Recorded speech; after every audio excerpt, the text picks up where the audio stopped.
puedan escanear sus gafetes. Y bueno, ahora sí, vamos a empezar con nuestra sesión de la voz de Nicolás Martinelli, exministro Interior de la República Oriental del Uruguay, con el tema Inteligencia Artificial y Seguridad Pública, el modelo de Montevideo. Nicolás es doctor en Derecho y Ciencias Sociales por la Universidad de la República de Uruguay. Fue director general del Ministerio del Interior 2022-2023 y asesor del presidente de Uruguay en 2021-2022, participando activamente en iniciativas legislativas y de política pública. Como ministro del Interior, lideró la implementación de un sistema acústico de detección de disparos en Montevideo, que mejoró los tiempos de respuesta policial y la recuperación de pruebas.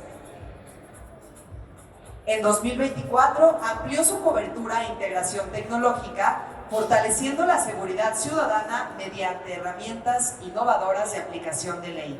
Y ahora sí, por favor, sin más preámbulo, démosle un fuerte aplauso.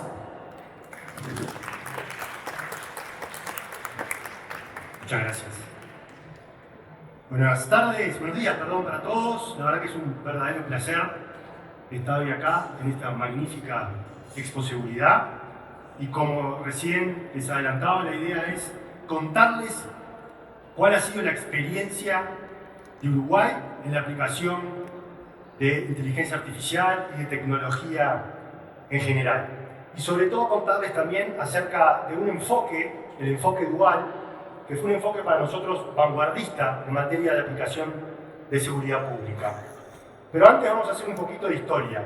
¿Por qué llegamos nosotros a entender que el enfoque de la seguridad pública tenía que ser abordado de materia dual? Es decir, en una pata, en un pilar parado en la prevención y en la represión policial, y otro vinculado a las causas. Las causas son aquellas cuestiones o conductas que llevan a las personas, lamentablemente, por el camino equivocado.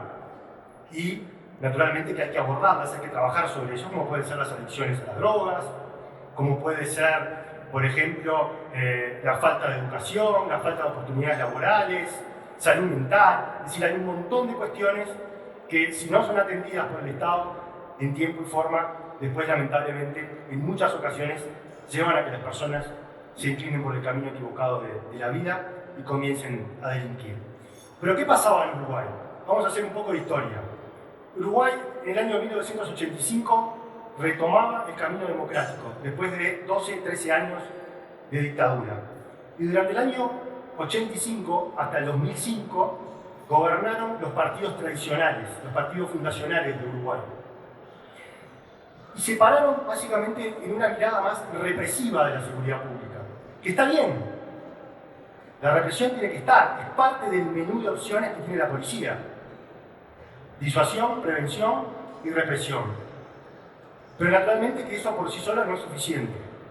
Entonces ustedes van a ver a continuación una gráfica del primer periodo que va del 85 al 2005, donde hay un crecimiento de todos los delitos, pero de forma más sostenida. ¿Por qué? Porque hemos aprendido que la represión policial ayuda a contener el delito, le pone un techo al crecimiento del delito, pero naturalmente que por sí solo no es suficiente para lograr una baja. Luego del año 2005 hay un segundo periodo muy marcado, hay un cambio de signo político, dejan de gobernar los partidos tradicionales, asume un nuevo partido político más centrado en la izquierda, digamos, que de alguna forma la palabra represión era mala palabra. Entonces se focalizan, bien intencionadamente, solamente en el trabajo de las causas. Crean el Ministerio de Desarrollo Social en el año 2005, una muy buena idea que además fue apoyada por todo el sistema político, pero como ustedes ven, durante esos años no hubo represión y el delito se disparó. Año 2005 a año 2019, el incremento de los homicidios y las rapiñas realmente fue notable. ¿Por qué? Porque faltó la pata de la represión. Entonces, podemos decir que a lo largo de nuestra historia, la propia historia de Uruguay, logramos aprender que no es suficiente por sí solo la represión y tampoco es suficiente por sí solo el trabajo en las causas. Represión y causas son dos caminos que deben ir juntos, que deben convivir, que se debe trabajar en forma paralela. Esto es lo que crecieron los delitos durante los años 2005 a 2019. Los homicidios un 108%, las rapiñas un 240%, los hurtos un 29%, la violencia de género creció cerca de un 400%, el abigeato, el robo de ganado creció cerca de un 300%. Es decir, que Uruguay enfrentaba realmente una crisis tremendamente importante. Y por eso nosotros, basados en una estrategia que entendimos que era novedosa, empezamos a implementar lo que llamamos el enfoque dual en materia de seguridad pública. Y llegamos a las siguientes conclusiones, basadas también en evidencia empírica, en el trabajo académico. Trajimos a la mesa de toma de decisiones a las universidades de la República, a universidades privadas, les pedimos que hicieran investigaciones de lo que estaba pasando en Uruguay, que trajeran experiencias exitosas de otros países, a donde a veces nos gusta mirarnos, donde quizás nos llevan 15 o 20 años de trabajo en materia de causas, y los resultados fueron un poco estos: que el despliegue de políticas sociales es clave para evitar el financiamiento de los grupos criminales a nivel local. Es decir, que hay que lograr que en cada uno de los barrios o ciudades de nuestros países tener un anclaje importante de políticas sociales.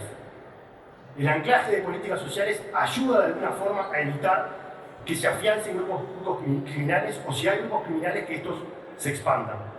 El despliegue de políticas sociales de seguridad pública evita la consolidación de los grupos en entidades de mayor poder.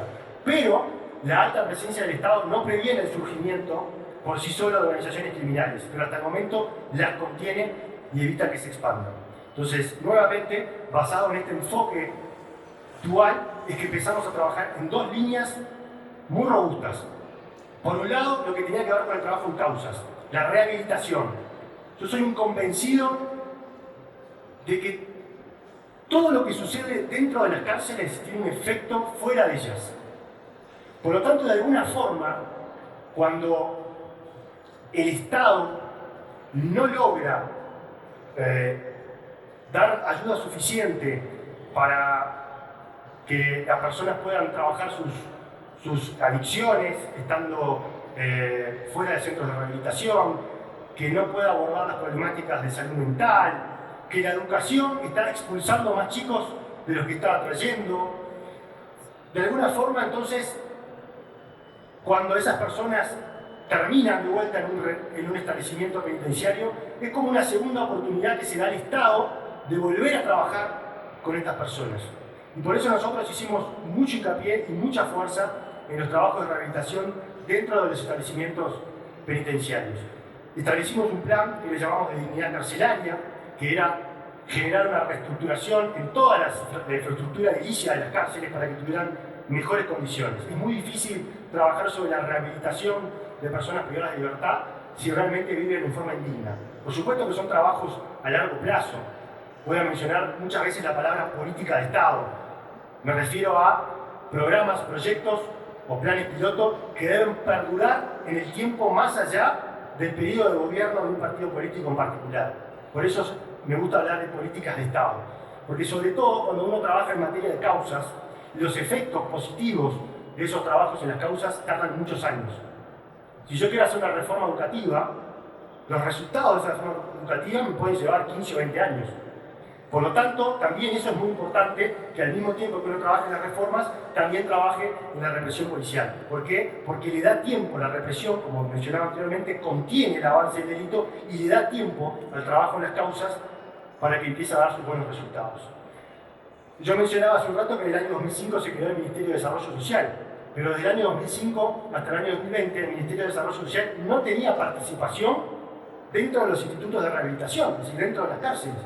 Bueno, en el periodo que va del año 2020 al 2025, lo que yo llamaría un tercer periodo, que es el del enfoque dual, le dimos participación y el Ministerio de Desarrollo Social pasó a trabajar activamente dentro de las cárceles, con trabajos de rehabilitación, con trabajos de estadía en medio camino, es decir, las personas privadas de libertad, antes de salir, sabiendo que dentro de 60, 120 o 180 días iban a salir, se les daba un abordaje, se los trataba de revincular nuevamente con su familia, porque muchas veces esas personas habían optado por el camino del delito, habían abusado de las drogas, entonces la propia familia los había expulsado de su casa.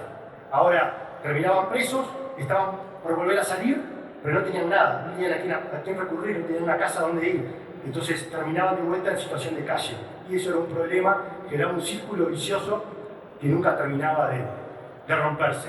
Y por eso crear oficinas del Ministerio de Desarrollo Social dentro de las cárceles a nosotros nos dio muy buenos resultados porque logramos revincular a mucha de esa gente que estaba próxima a salir. Creamos también unos espacios de chacras, que eran centros de alojamiento para exprivados de libertad. Una vez que esas personas salían, para evitar que estuvieran en situación de calle, los llevábamos a unas chacras, no más de 20, 30 personas, pero ahí de alguna forma los enseñaban, los reeducaban nuevamente en cosas tan básicas como por ejemplo lavarse los dientes, peinarse, tender la cama, lavarse la ropa. Cosas que para nosotros de repente son muy habituales, pero que estas personas, después de haber estado tantos años en reclusión, habían perdido sus hábitos. Creamos una red de oportunidades también con las empresas privadas. Hay que involucrar al sector privado. El sector privado también tiene que involucrarse en la reinserción de las personas privadas de libertad. Y esto es bien importante, porque muchas veces la persona privada de libertad tiene sobre sí una mochila enorme de estigma. Esta persona cometió un delito, rapiñó, robó, lesionó a alguien. Y contratarlo en mi empresa, complicado. Pero créanme que haciendo un buen trabajo, como se hizo en Uruguay con el Ministerio de Desarrollo Social, con el Ministerio del Interior y con las empresas privadas, logramos crear una red muy grande de empresas privadas que previo a que las personas privadas de libertad salieran en libertad, ya esas empresas empezaban a capacitarlos y a trabajar algunos meses antes sobre distintas actividades, empresas de infraestructura vial, empresas de tecnología también. En Uruguay la tecnología tiene lo que se llama desempleo negativo, es decir, falta mano de obra. Entonces algunas empresas de tecnología, de software, les gustó y se colgaron con esta idea de empezar a capacitar personas en testing de videojuegos, por ejemplo. Cuando esas personas recobraban la libertad, las contrataban, y entonces realmente era un ganar para todos. Después establecimos un programa muy interesante, muy lindo, que se llama Programa de Inclusión Asistida, el PIA. ¿Qué pasaba con las personas cuando salen de la cárcel? Salen con una mano atrás y otra adelante. Salen sin dinero, muchas veces sin oportunidades laborales. Entonces lo que hicimos fue crear este programa, que era darle a una persona que estaba próxima a salir, o al momento de salir, una tarjeta que contenía una suma de dinero y otra tarjeta que contenía boletos para el transporte público. Por lo menos para que esa persona, los primeros días, luego de salir y recobrar su libertad, no saliera inmediatamente a cometer un delito. Porque uno de los grandes problemas que tenemos en muchos de nuestros países es la reincidencia. De hecho, en Uruguay tenemos un promedio de un 70% de reincidencia al cuarto año. Es decir, que cada 100 personas que salen, al cuarto año hay 70 que ya volvieron al sistema. Y por eso es importante este tipo de programas para atacar directamente el problema de la reincidencia. ¿Y saben qué? Este tipo de programas está dando muy buenos resultados. Es un plan piloto, estamos recién, junto con la Universidad de Montevideo, que es una universidad privada que de alguna forma accedió a trabajar en la evaluación de este programa, y ya tenemos los primeros resultados, y los resultados son positivos en el entendido que un 23% de las personas que salen, o mejor dicho, ha logrado bajar la reincidencia en un 23% durante el primer mes de las personas recobran la libertad. También, y muy importante, además del Ministerio de Desarrollo Social, generamos muchos músculos de la educación pública para que estuvieran efectivamente dentro de las cárceles de nuestro país. Llevamos la educación primaria, llevamos la educación secundaria, llevamos a la Universidad de la República, llevamos a la Universidad Tecnológica, que enseña diferentes oficios, involucramos a INEFOP, que es el Instituto de Formación y Empleo, para que les enseñe diferentes tipos de oficios vinculados al trabajo de la madera, vinculados a la artesanía, peluquería, etcétera, etcétera. Y la verdad que esto también ha dado muy buenos resultados, porque ha apoyado en una política que Uruguay tiene ya hace muchos años, que es incentivar a que las personas, cuando están privadas de libertad, trabajen y o estudien. Y si vos trabajás y estudiás, el Estado te redime la pena. Por cada tanto tiempo de trabajo o cada tanto tiempo de estudio, vos podés ir descontando de tus días de pena. Y obviamente que esto también ha sido una política muy exitosa y que los aliento a copiarla, a seguirla en sus diferentes países. Yo hablaba entonces de un enfoque dual. Por un lado nos habíamos parado en lo que tiene que ver el trabajo en las causas, y les hice un rápido pantallazo de todo lo que está haciendo Uruguay en este momento. Y por otro lado, en el trabajo represivo de la policía. La policía, como ya les adelanté, tiene tres ejes básicos, ¿no? Trabajar sobre la disuasión, sobre la prevención y sobre la represión. La represión, repito, es uno de los ejes principales que tiene la policía. Pero básicamente nosotros, en materia de trabajo represivo, establecimos tres ejes. Uno de los homicidios. ¿Por qué? Porque como ustedes vieron en la primera placa, Uruguay tuvo un crecimiento exponencial de los homicidios, sobre todo del año 2012 hasta el año 2020. Los homicidios crecieron cerca de un 108%. Y para Uruguay eso, sin duda, fue un impacto muy grande, muy importante, porque no estábamos acostumbrados a esto. También establecimos un eje muy importante de trabajo y combate directo al narcotráfico. Gran parte de los homicidios tienen como consecuencia el narcotráfico. Si bien, no voy a entrar en el tema ahora, pero si bien hemos visto un incremento de los homicidios basados en disputas interpersonales, personas que se conocían de antes o personas que se conocen en un momento determinado, por ejemplo, a la salida o en un boliche bailable, vimos un incremento de ese tipo de disputas que antes se resolvían de una manera mucho más pacífica. Ahora la sociedad, que está mucho menos tolerante que antes, empezó a resolverlas de forma mucho más violenta. Lo que yo siempre en broma digo, bueno, antes tenías un problema con alguien, te agarrabas a las piñas, vos te ibas a tu casa con el ojo negro, el otro capaz que con un diente menos, pero no pasaba de eso.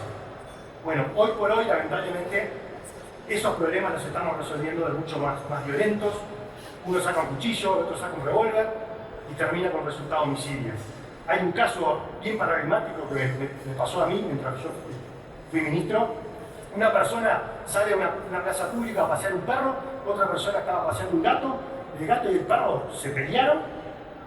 El dueño del gato era una mujer que fue a buscar a su novio a la casa, el novio volvió con un arma, se empezaron a pelear con el chico del dueño del perro, el dueño del perro le terminó sacando el arma al del gato y lo mata. Una locura. Una locura. Sacaste a pasear a tu gato, sacaste a pasear a tu perro y terminó en un homicidio. Pero bueno, ese tipo de cosas lamentablemente también están pasando en lo que tiene que ver con una sociedad mucho más violenta. Y el último eje sobre el cual decidimos pararnos y trabajar tenía que ver con la tecnología, que es transversal y que sin duda nos ha ayudado un montón para generar mejores indicadores en materia de lucha contra el narcotráfico y mejores indicadores en materia de homicidios, pero sobre todo en materia de otros delitos como puede ser la rapiña, el hurto, el robo de vehículos y el abigeato. Vamos a pararnos un poco ahora brevemente en el tema de los homicidios. ¿Qué hizo Uruguay para tratar de frenar el crecimiento exponencial que venía de los homicidios en los últimos años? Bueno, una de las cosas más importantes que hizo fue reestructurar el departamento de homicidios. Hasta el 2020 el departamento de homicidios que trabajaba en coordinación con la fiscalía, pero cada uno de los fiscales de homicidios, cada vez que tenía un homicidio, trabajaba con un equipo diferente de la policía. Entonces eso generaba cierta desconfianza, ¿no? El fiscal, un día venía un policía con su equipo, otro día venía otro. Entonces, no fluía la relación, digamos, entre policía y fiscalía. Se filtraba información, generaba la duda de, bueno, ¿quién habrá filtrado la información? Si fue de fiscalía, si fue del Ministerio del Interior, de la policía. Entonces lo que hicimos fue reestructurar ese departamento y le dimos a cada uno de los fiscales de homicidios su propio equipo. Su propio equipo. Y la verdad que esto fue un antes y un después. Porque entre las cosas más importantes que logramos haciendo esto fue aumentar el nivel de esclarecimiento de los homicidios. Cuando vos aumentás el nivel de esclarecimiento de los homicidios, ayudás a bajar el nivel de percepción de impunidad que tiene el delincuente. Si el delincuente sabe que va a cometer un delito y no pasa nada, yo mato a alguien y total, solamente tenés un nivel de un 20% de esclarecimiento de homicidio, y es muy difícil que me encuentre. Lo voy a seguir haciendo. Ahora, si vos tenés un nivel muy alto de esclarecimiento de los homicidios, el delincuente lo va a pensar dos veces, porque sabe que es muy probable que lo terminen agarrando. Entonces, la reestructura de este departamento de homicidios logró que la policía y la fiscalía y también el Poder Judicial empezaron a trabajar de una forma mucho más mancomunada, generando confianza entre sí y por supuesto, y ahora viene todo lo demás, apoyados en una fuerte inversión que hicimos en materia de tecnología. Nosotros en el periodo pasado hicimos la inversión en tecnología más importante de la historia del Uruguay. Nunca antes se había apostado tanto a la tecnología, nunca antes se habían puesto tantos recursos financieros para adquirir tecnología. Una de las tecnologías que adquirimos fue un escáner 3D para la policía científica, que te permite, si acá hay un homicidio, por ejemplo, te permite escanear toda esta zona en 3D y de alguna forma eliminás lo que a veces vemos en las películas, que hay tal policía, detective, arriba de una mesa con la foto por acá, la foto por allá, papeles, todo tirado arriba del escritorio, y que eso era caótico, porque cada vez que vos querías representar la escena del crimen, tenías que volver a poner todos los papeles arriba de la mesa. Este sistema de escáner 3D nos permitió poder consultar la escena del delito tantas veces como uno quiera, tanto el fiscal, como el Poder Judicial, como los investigadores de la policía, e incluso nos ha ayudado a encontrar elementos que a primera vista no se habían encontrado en la escena del crimen. Porque uno puede empezar a ampliar la pantalla, digamos, y mirá, ahí hay un castillo de bala que no lo vimos. Entonces, vamos de vuelta a la escena del crimen y lo recogemos. La verdad que esto está dando muy buenos resultados. Después también trabajamos sobre la base de un programa que se llama Barrios sin Violencia, que tiene que ver con interruptores de violencia. Es un programa que quizás ustedes lo conozcan, que se llama Cure Violence. Nosotros en Uruguay tratamos de imitarlo, le pusimos el nombre de Barrios sin Violencia, que consiste en personas que son referentes en cada una de las comunidades o en las ciudades donde trabajan, o en los barrios donde trabajan, y que de alguna forma tratan de interrumpir un hecho de violencia, o tratan de impedir que el hecho de violencia se genere. Cuando escuchan en el barrio, fulanito amenazó con matar a menganito porque le debe plata, o porque se metió con su novia, o por las razones que fueran, entonces ese interruptor de violencia trata de llegar a esa persona y de convencerlo de que no avance en su propósito de cometer un delito.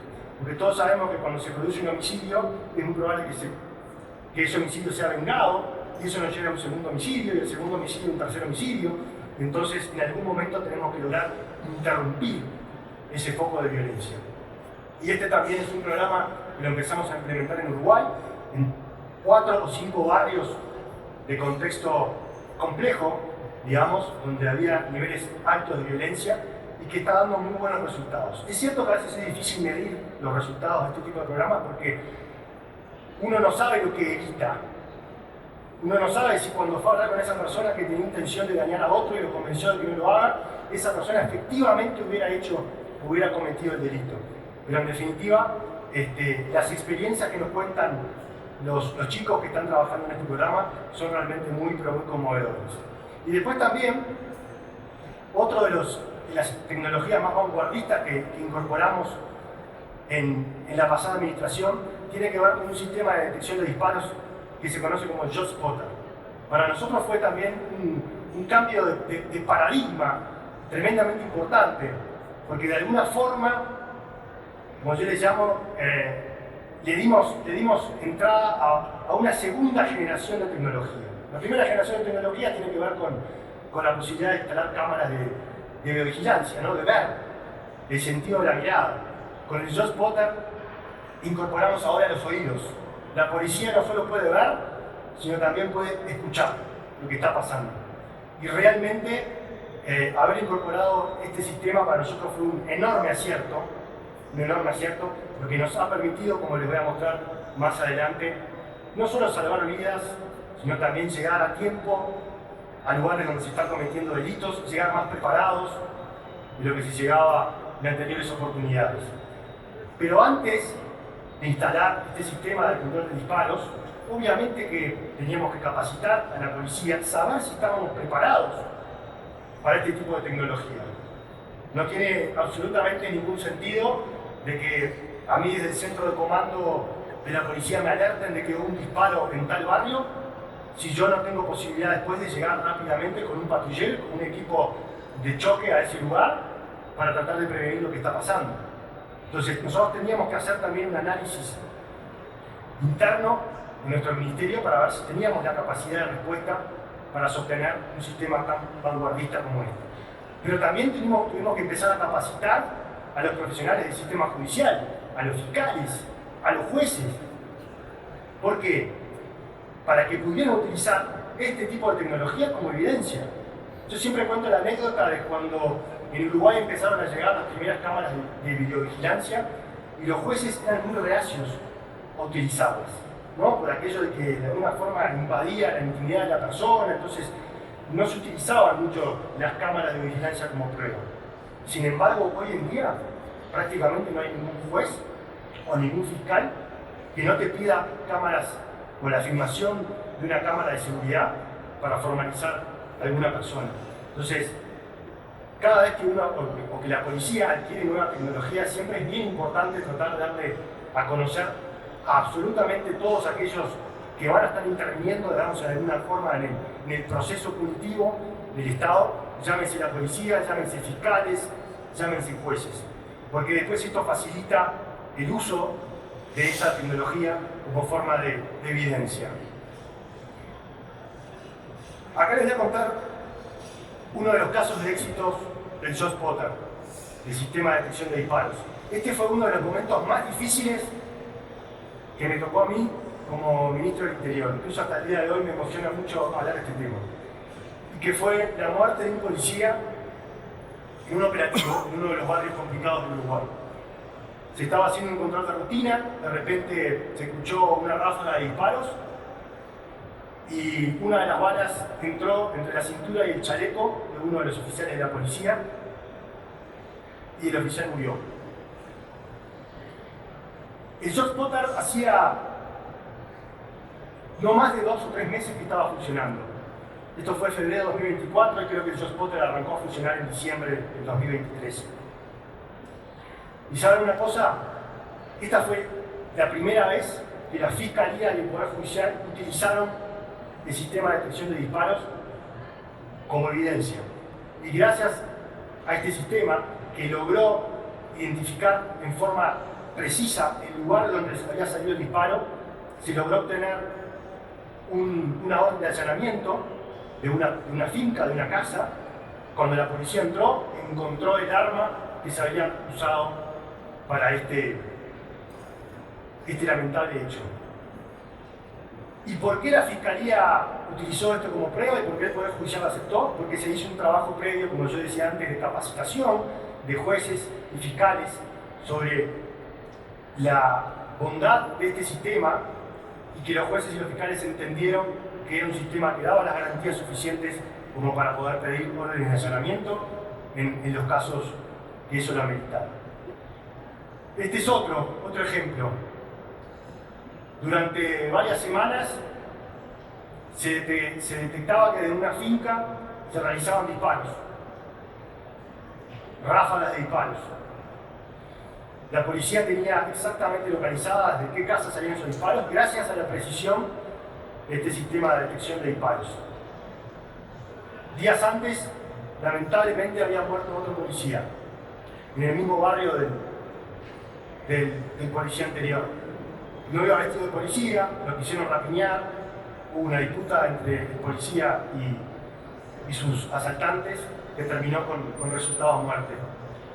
Pero nuevamente, gracias al sistema de detección de disparos, logramos que la Fiscalía nos autorice una orden de allanamiento, entramos a esa finca, encontramos este arsenal de armas y dentro de las armas que encontramos estaba también el arma de policía que había sido robada en oportunidad de esa rapiña con resultado de muerte.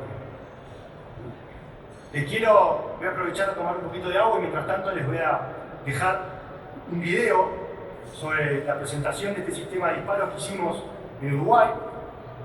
La persona que está ahí es el oficial que está a cargo del sistema de detección de disparos dentro del Centro de Comando Unificado y que les va a contar brevemente cuál ha sido un poco la experiencia de la instalación de este sistema, cómo funciona y los resultados que está brindando hoy en Uruguay.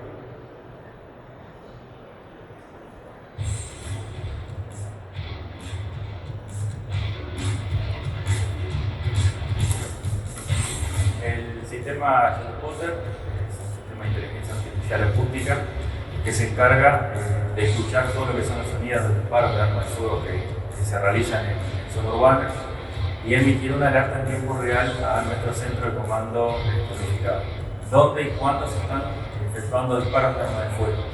En la mesa de crisis, los despachadores reciben esa alerta, envían los móviles más próximos, que son los encargados de realizar el procedimiento correspondiente a cada uno de los hechos. Toque 1. Comunique. Tenga bien desplazarse a... Elemento de alerta y soporte. Confirmamos, se registran 3 disparos. Hasta ahí copiado. Vamos con el A diferencia de las llamadas que antiguamente recibíamos por disparos de arma de fuego que nos hacía la población, acá sí tenemos certeza de que es un disparo de arma de fuego o que es pirotecnia o que son caños de escape libre. Que esa información no la teníamos antes, sino que era una apreciación subjetiva de cada uno de los ciudadanos. Hoy con la tecnología nos permite ser precisos.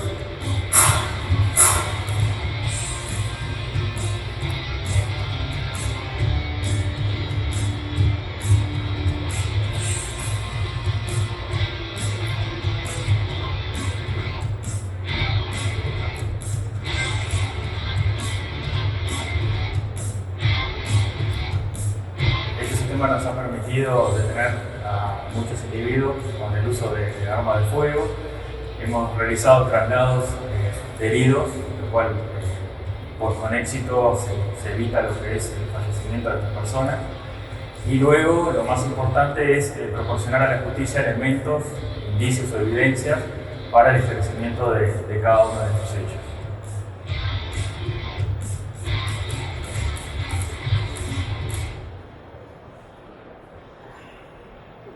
Como ustedes ven ahí, acá les voy a dar un resumen de lo que ha sido la aplicación de esta tecnología, la cantidad de alertas que se han dado, las alertas que han sido confirmadas, las de disparos únicos y las de múltiples disparos. Lo más importante de todo es esto. Esta para mí es la gráfica más importante en cuanto a lo que ha aportado esta tecnología que incluye inteligencia artificial a la Policía Nacional. Vainas incautadas, 1.348. ¿Por qué esto es importante? Miren, hay estudios académicos que dicen que cerca del 85% de los disparos de armas de fuego no son reportados en el 911.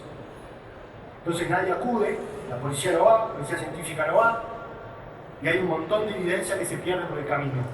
Gracias a este tipo de tecnología nosotros logramos en cada una de las veces que la policía acude por el disparo de armas de fuego incautar 1.348 vainas. Esas vainas pasan por los procesos de policía científica, que deja su huella digital, digamos, y que después nos permite la posibilidad de manchar esas vainas con algún arma que haya sido usada e incautada en algún otro incidente. También nos permite o nos da la posibilidad de saber si esa arma, por ejemplo, se está usando en diferentes barrios, en diferentes departamentos o estados, como le llaman ustedes acá. Entonces yo puedo deducir que es un arma que, por ejemplo, se usa, es un arma de alquilar, y la usan para hacer sicariato en determinado lugar, pero después la alquilan y la usan en otro. Entonces me permite de alguna forma generar análisis situacionales mucho más profesionales de lo que hasta ahora se podía generar. Me permite llegar a tiempo para detener personas, mucho más rápido de lo que se llegaba a situaciones anteriores. Yo llego al lugar y ya estoy encontrando a la persona y muchas veces efectuando los disparos de arma de fuego o saliendo de la escena. Por eso yo les decía al principio la importancia también de cuando uno incorpora esta tecnología saber que tiene la respuesta policial adecuada para llegar rápido. Nosotros en los barrios, básicamente donde tenemos instalado este sistema de atención de disparos, tenemos equipos de contención policiales que están prontos para llegar en apenas 1 o 2 minutos. Por eso hemos tenido buena efectividad en lograr detener a personas.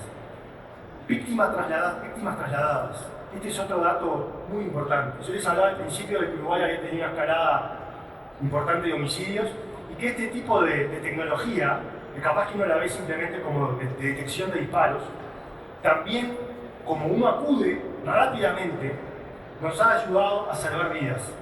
Porque hemos llegado en forma rápida, para poder trasladar a personas que habían sido heridas mediante disparos de armas de fuego, que quizás en otras oportunidades, previo a tener este tipo de tecnología, esas personas hubieran muerto en el lugar. Sobre todo porque este tipo de episodios se dan en barrios de contexto muy crítico, donde a veces pasan un montón de horas hasta que alguien detecte que hay una persona herida o una persona que falleció. Entonces, fíjense ustedes también este resultado para nosotros ha sido bien importante de poder salvar vidas. Los números de homicidios quizás serían otros si no hubiéramos podido llegar a tiempo. Y por supuesto la cantidad de armas incautadas, que también tiene que ver no solo con llegar a tiempo, sino la posibilidad, como les mostraba en las placas anteriores, de pedir órdenes de allanamiento a la Fiscalía cuando hemos detectado, gracias al sistema de alerta, que en una casa, en una finca, se producen en reiteradas oportunidades disparos de armas de fuego. Les acudimos con esa evidencia a la Fiscalía y les decimos, miren, en esa casa hay armas, porque todas las semanas se producen disparos.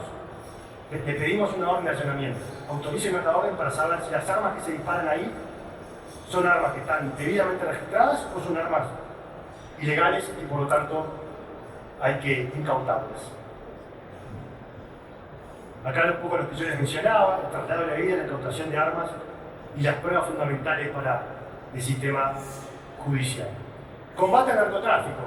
Les vuelvo a hacer una ayuda a memoria. El enfoque dual, trabajo en prevención, trabajo en represión. Dentro de la represión nos plantamos en tres ejes: los homicidios, el combate al narcotráfico y más adelante vamos a ver la tecnología. Combate al narcotráfico, como yo les decía, dimos un combate frontal. Fíjense ustedes que pasamos, bueno, ahí está cortado, pero pasamos del año 2018 de 709 allanamientos que hacemos por año al año 2024 a más de 2000.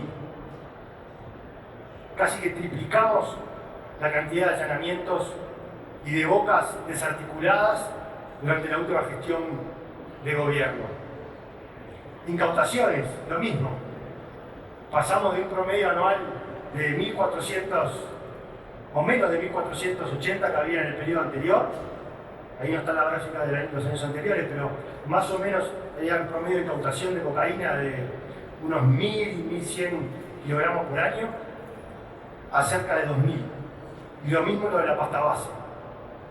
Más que duplicamos la incautación de pasta base, sobre todo en el último año, y ahí lo que nosotros estamos viendo es que puede haber un viraje del traslado de cocaína sustituyéndolo por el traslado de pasta base. ¿Por qué? Porque en caso de perder la mercadería es mucho más o menos costoso al narcotraficante haber perdido la pasta base que los cargamentos de cocaína que ya están más refinados. Aquí tiene la comparación entre el periodo anterior a la gestión de gobierno que me tocó estar a mí en cuanto a los resultados de incautación de cocaína y, como ustedes ven ahí, importante lo que fue la incautación de pasta base. Ahora sí, pasamos al tercer eje, que es, como yo les decía, es transversal a los otros ejes, que es la tecnología. Y vaya si será importante en el mundo de hoy el tema de tecnología, es lo que todos estamos hablando, estamos transitando la cuarta revolución industrial, la de la inteligencia artificial, la de la analítica, la del big data, la de la nanotecnología, la de la microtecnología. Y seguramente muchos de los que estamos acá tenemos el mismo miedo sobre cómo va a impactar esto en nuestras vidas, el mismo miedo que tuvieron los que les tocó vivir la primera revolución industrial, los que les tocó vivir la segunda y la tercera. ¿Se van a perder empleos? ¿Cuáles son los empleos que se van a perder?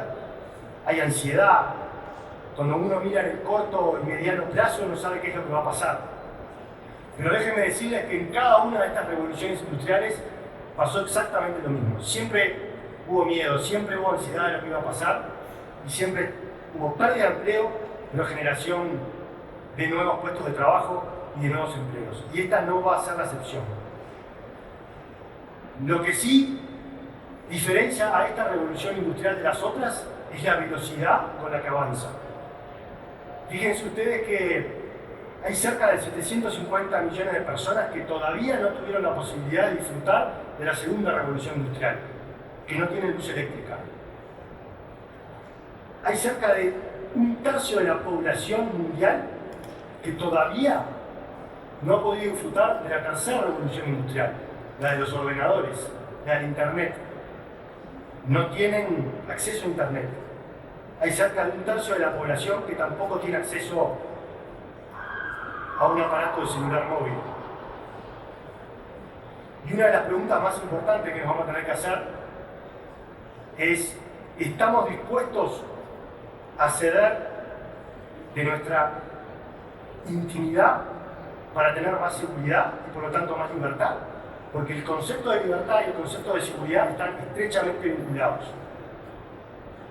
Cuanto uno más inseguro se siente, más se encierra en su casa, pone rejas, contrata el sistema de vigilancia, contrata alarma, contrata seguridad privada. Si no es suficiente, se muda a un barrio periférico, un barrio privado fuera de la ciudad. Y lo que en definitiva se termina pasando es que perdemos libertad. Entonces, uno de los debates que tenemos por delante con el avance de la tecnología, de la era de la inteligencia artificial, va a ser si estamos dispuestos a ganar más libertad a costa de perder más intimidad. Yo creo que sí, incluso las nuevas generaciones creo que están mucho más dispuestas a las generaciones nuestras porque están mucho más acostumbrados a poner su vida o a exponer su vida en las redes sociales. Pero creo que vamos camino un poco a eso. Voy a ir un poco más rápido porque me dicen que ya me excedí el tiempo. Les contaba algunas de las tecnologías que ya le hablé de JustSpotter, del escáner 3D. Incorporamos una gran cantidad de escáneres corporales en las cárceles. Incorporamos un montón de cámaras de videovigilancia, pero además incorporamos la analítica a esas cámaras de vigilancia, que es la posibilidad de detectar conductas que anteriormente se precargaron en el sistema, y como el sistema de la analítica tiene también inteligencia artificial, se va educando a sí mismo y nos da la posibilidad de ir detectando nuevas conductas. Por ejemplo, una persona que se pone en posición de disparo de armas de fuego y tiene un arma en la mano, otra persona que levanta sus brazos, aglomeraciones de personas, una persona tirada en el piso, que permanece en el piso durante más de 3, 4 o 5 minutos a lo que uno le quiera precargar el sistema. Entonces ahí podemos estar ante una persona que está herida, podemos estar ante una persona mayor que se cayó y no se puede levantar, podemos estar ante una persona en situación de calle para alertar a las autoridades del Ministerio de Desarrollo Social para que vayan y levanten y lleven a la persona a un refugio. Incorporamos el patrullaje geolocalizado. Es más, le podemos cargar a los patrulleros las diferentes rutas del recorrido y si queremos que pare, por ejemplo, en una escuela pública, en algún barrio de contexto crítico y permanezca en esa escuela durante el horario de entrada o de salida de los chicos de la escuela y después continúe su trayecto y si de alguna forma se desvía de ese trayecto, tener una alerta temprana para poder llamar al móvil y saber qué es lo que está pasando. Incorporamos drones, es más, estamos en este momento estudiando en Uruguay la posibilidad de vincular los drones con el sistema de JustSpotter para que también los drones puedan llegar más rápido y a tiempo. Eso es otra cosa muy importante que van a tener que ver, que toda la tecnología que vayan adquiriendo no solo tenga la policía tenga la capacidad de respuesta, sino también que los distintos sistemas se puedan ir integrando. Incorporamos visores nocturnos, incorporamos cámaras corporales que permiten grabar en tiempo real, que pueden ser encendidas desde el centro de comando. No necesariamente la tiene que encender el policía, de repente el policía está en un operativo, se olvidó de encender la cámara y uno lo puede encender desde el centro de comando para que empiece a grabar y la policía tenga respaldo de lo que está pasando. Incorporamos, que fue un invento de la propia policía, un sistema biométrico de medidas alternativas. Y acá sí quiero detenerme un minutito porque es bien importante. ¿Qué quiere decir sistema biométrico de medidas alternativas? Quiere decir que si hay una persona que está formalizada, condenada, y le dieron medidas alternativas, prisión domiciliaria, en lugar de ir con una tobillera o en lugar de disponer de patrulleros de la policía que vayan 3, 4, 5 veces por día para verificar si la persona efectivamente está en su casa cumpliendo con la prisión domiciliaria, se le da un celular, un teléfono celular que está geolocalizado en la casa de la persona y que la persona sin saber va a tener que atender el teléfono tantas veces como el teléfono suene y escanea su cara y eso envía una señal al centro de comando para verificar biométricamente si efectivamente se trata de la persona que está cumpliendo las medidas alternativas y si efectivamente está en el lugar donde tiene que estar. Esto es muy bueno porque de alguna forma este tipo de sistema lo hemos incorporado para ayudar a descomprimir la cantidad de personas privadas de libertad que tenemos en las cárceles. Cuando hay delitos menores, en lugar de mandar a esa persona a la cárcel, con este sistema, cuando los fiscales y los jueces se animen a empezar a aplicarlo, seguramente podemos empezar a apreciar que se empiece a descomprimir, digamos, las cárceles. Incorporamos inhibidores celulares en las cárceles también, esto es muy importante. Hay muchos de los delitos que se traman dentro de las cárceles, se mandan las órdenes dentro de las cárceles para que se cometan fuera de ellas. Por eso es importante lo de los inhibidores. Y después, por último, cámaras de detección temprana de incendios. En varios lugares del país donde tenemos plantaciones forestales, Uruguay, uno de sus fuertes, además de la ganadería, es la celulosa, instalamos cámaras de detección temprana de incendios que también cuando se produce, o previo a producirse un incendio, cuando hay humo en la zona, esas cámaras mandan una alerta temprana que desplegan un dron de última generación y ese dron transmite en tiempo real una filmación para saber dónde está pasando e incluso realiza cálculos que nos permiten de alguna forma saber hacia dónde se va a expandir el incendio en función del viento. Resultados.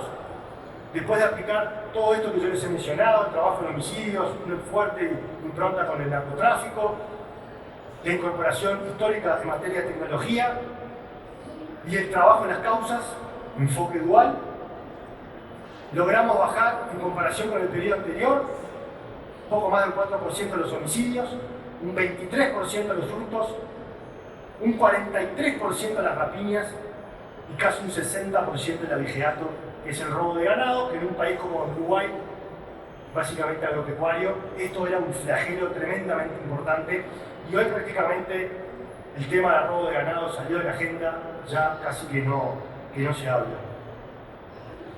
Aquí tienen ustedes las gráficas, las rapiñas, es el mejor, tuvimos a fin de este año cerramos con el mejor registro de los últimos 11 años. ¿Por qué 11 años? Porque en el año 2013 se creó el Observatorio de Violencia y Criminalidad del Ministerio del Interior, y por eso desde ahí hasta ahora es que tenemos las cifras más confiables. Lo mismo pasó con los hurtos, y ustedes pueden ver la gráfica de crecimiento de la época que yo les decía, del 2010 al 2020, y después el descenso exponencial, también logramos llevarlo casi a niveles de hace 11 años atrás. El abigeato también, tenemos los mejores números de los últimos 11 o 12 años. Y esto es un poco lo que yo quería compartir con todos ustedes. Les agradezco este espacio que me han brindado y quedo a entera disposición en caso de que quieran hacer algunas preguntas. Muchas gracias. Nicolás, muchísimas gracias a ti por tu